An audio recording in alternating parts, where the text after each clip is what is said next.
एक छोटे से गांव में रामू नाम का एक गरीब लड़का रहता था, जो रोज जंगल से लकड़ियां काट कर बेचता था। लेकिन एक दिन जंगल में उसे पेड़ के नीचे दबी हुई एक पुरानी सुनहरी घड़ी मिली। वो घड़ी बहुत अजीब थी, क्योंकि उसकी सुइयां उल्टी दिशा में घूम रही थी। जैसे ही रामू ने वो घड़ी पहनी, अचानक उसमें से आवाज आई, समय बदलो किस्मत बदल जाएगी। ये सुनकर रामू डर गया, लेकिन मजाक में उसने कहा, काश मेरी टूटी झोपड़ी महल बन जाए। और तभी तेज बिजली चमकी और उसकी छोटी सी झोपड़ी एक बड़े शानदार महल में बदल गई।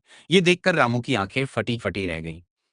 फिर उसने कहा, काश गांव में कोई भूखा ना रहे। और अगले ही पल आसमान से खाने के ढेर गिरने लगे। हर गरीब के घर राशन पहुंच गया और पूरा गांव खुशियों से भर गया। धीरे धीरे रामू उस जादुई घड़ी से लोगों की मदद करने लगा। किसी की बीमारी ठीक हो जाती, किसी का कर्जा उतर जाता और सूखे खेत हरे हो जाते। गांव के लोग उसे भगवान का दूत कहने लगे। लेकिन तभी गांव का एक लालची साहूकार ये सब चुपके से देख रहा था। एक रात उसने रामू को बेहोश किया और जादुई घड़ी चुरा ली। पहले उसने कहा, मेरे पास सोने के पहाड़ आ जाए, और सच में पूरा कमरा सोने से भर गया।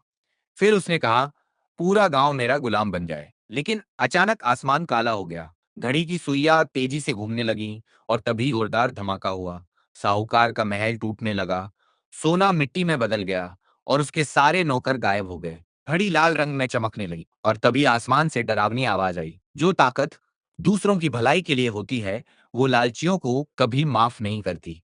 ये सुनकर साहूकार डर के मारे कांपने लगा। तभी अचानक घड़ी उसके हाथ से उड़कर आसमान में चली गई। अगली सुबह रामू उदास बैठा था। तभी आसमान में सुनहरी रोशनी चमकी और वही जादुई घड़ी वापस आकर उसके हाथ में गिर गई। रामू मुस्कुराया और आखिरी बार घड़ी में बोला, ये जादुई घड़ी उसके पास चली जाए जो इस वीडियो को लाइक और चैनल को सब्सक्राइब करेगा। और तभी वो जादुई घड़ी आसमान में गायब हो गई।